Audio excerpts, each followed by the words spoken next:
Roswell, Max Evans has the gift to heal. Tormented by the one soul he did not save. He gave his life for his daughter and I let him die. No, Max. He's haunting me, Liz. To find his peace, Are you an angel? he'll risk exposing his secret. Maxwell, what are you doing? Oh, if there's a God, please help us now. Roswell, the miracle.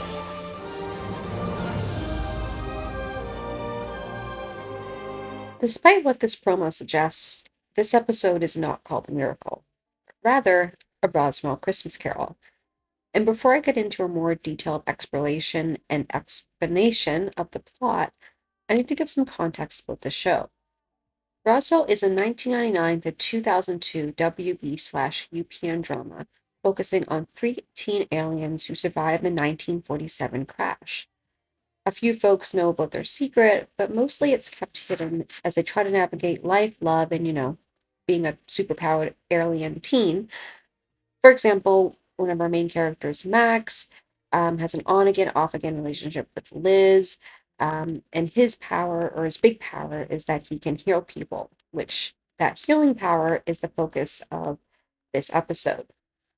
The show itself deserves a larger, deeper dive, and it's something that I do plan to do a bit later, but I'm not going to go too far into that for this video. For this video, I'm just focusing on, more or less, A Roswell Christmas Carol. A Roswell Christmas Carol starts off with Max and his fellow alien Michael looking for a Christmas tree, a very specific Christmas tree, as per Max's sister Isabel's instructions. One of our many side stories for this episode, and there are many, is that Isabel has an obsession with Christmas. She wants Christmas to be perfect. She wants to do everything that's Christmas related, mainly because, she wants to be normal and feel normal. And to her, being kind of crazy about Christmas is a way to be normal. Tree's gotta fall within certain parameters. Parameters: height, circumference, color, density of foliage. Look at this diagram. You know how Isabel gets this time of year. Another side story that we start at this point of the episode is Michael not knowing what to buy his girlfriend Maria for Christmas. He thinks initially that something at the hardware store will be appropriate, but spoiler, it's not.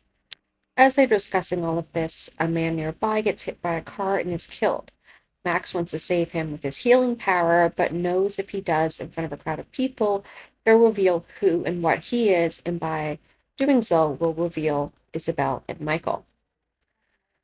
Then Max becomes haunted, yes, haunted, by the ghost of the man who died. The ghost, which is more than likely just a manifestation of Max's guilt, tells him that he failed him.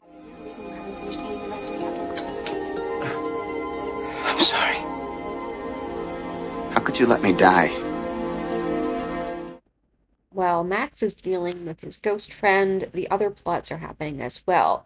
On Michael's gift plot, he seems to think that an electric toothbrush is also a great gift, and then a fender, because apparently they broke Maria's fender on her Jetta, and he's going to get her a new fender. At the same time, Isabel is becoming more and more overbearing. She's just basically Christmas, Christmas, Christmas. But she does help out Michael at one point, and I'll talk more about that in a second, because she is so Christmas obsessed. We also have two additional plots this episode, because this episode isn't stuffed more than a turkey already.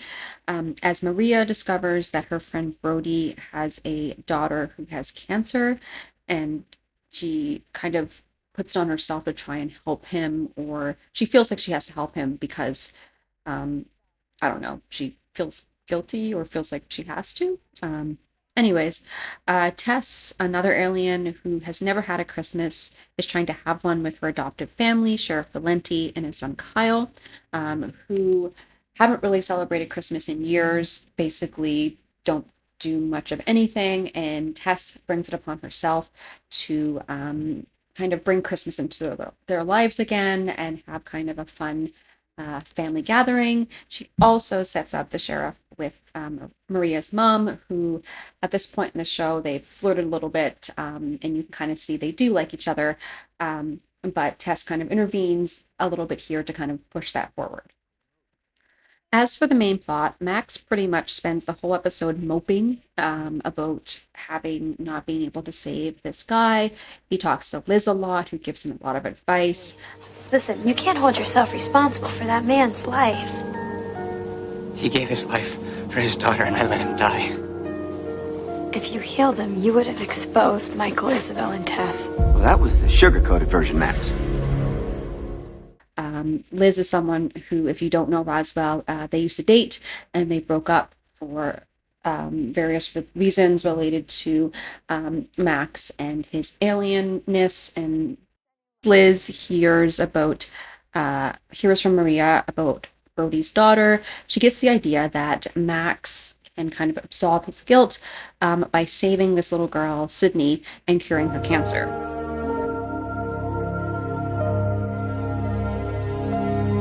Looks like we have a plan. Isabel decides that she is for this, so is Tess, but Michael is against it. He's worried that if Max does this, people will know who they are. It'll kind of reveal them, the thing that he was worried about in the beginning, because when Max heals someone, he leaves a temporary silver handprint on them, which it's temporary, so it does go away, but he is, of course, still a little bit worried.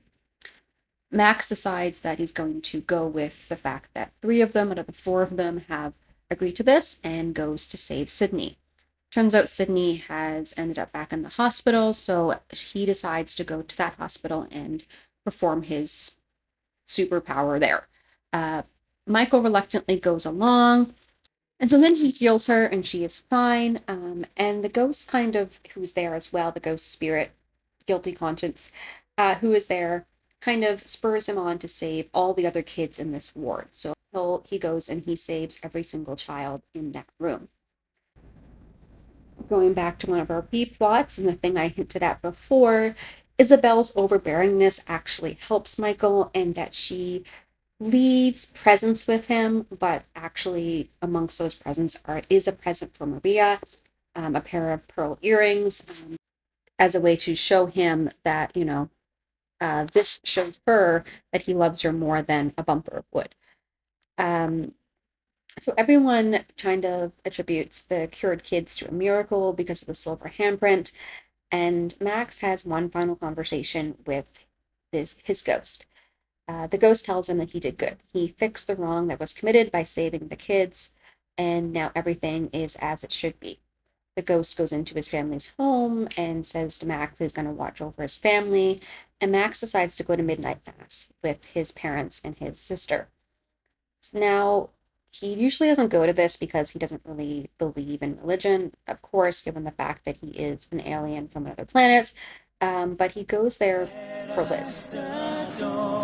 I thought you didn't believe in God. I believe in you. That's adorable, isn't it? So we end on this adorable note, this idea of Max and Liz connecting again after they have been broken up. And then the episode ends with everybody here at this service. There's a Christmas song playing, and then we get some really bad CGI snow as the episode closes. So while Roswell as a show has its ups and downs, this episode isn't great. It isn't even okay. Out of the 3 seasons, season 2 is perhaps my favorite. And this is something that I'll talk about in the other video I mentioned that I hope to do later on. But I will say the problem Roswell had was it struggled to maintain balance between its sci-fi aspect and its teen drama aspect. And season 2 is where it really hit a stride before falling backwards the following year. Season 2 had the best balance out of both aspects, like both the sci-fi, both the teen drama. Everything just seemed to mesh well this season. And season 2 has some of the best episodes of the entire series. These are episodes like Summer of 47, The End of the World, Surprise, and the 2-parter that preceded A Roswell Christmas Carol, The Dupes, and Max in the City. All of those, without giving much context, are fantastic. They're episodes that I go back to again and again. A Roswell Christmas Carol, not so much. I feel they were trying to, and I could be wrong, kind of mimic Buffy the Vampire Slayer with their episode Amends, which aired a year earlier, which saw Angel being haunted in air quotes, by a ghost in his past sins, much like Max's here. But Buffy's past sins Christmas holiday, a Christmas Carol themed episode was connected to the storyline. It was actually connected to a storyline that happened several seasons later, in the overall arc of Angel and Buffy. But A Roswell Christmas Carol doesn't. This episode doesn't add anything to the storyline. You could take it out, not watch it, watch the previous episode, and then watch the episode that followed, and everything would flow. You wouldn't be missing anything. This episode really should have not been holiday connected, shouldn't have been a holiday episode. It should have really have dealt with the fallout of the previous episodes and kind of how that was impacting Max and the other characters. And it should have moved the storyline further. They really shouldn't have given us a holiday episode just for the sake of having a holiday episode. You have something, it should be for a reason. It shouldn't be just because it's that time of year. Well, that's all I really have to say about this episode. I could probably go on a bigger rant about it, but I wouldn't want you to hear me kind of go over and over again the things that I already touched upon.